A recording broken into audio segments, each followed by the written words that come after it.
Este pan y vino, Señor, se transformará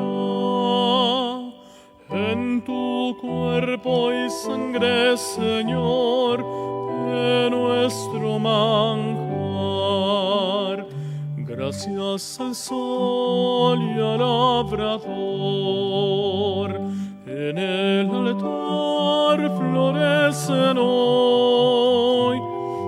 las espigas, los racimos que presentamos a Dios. Ese pan y vino, Señor, se transformará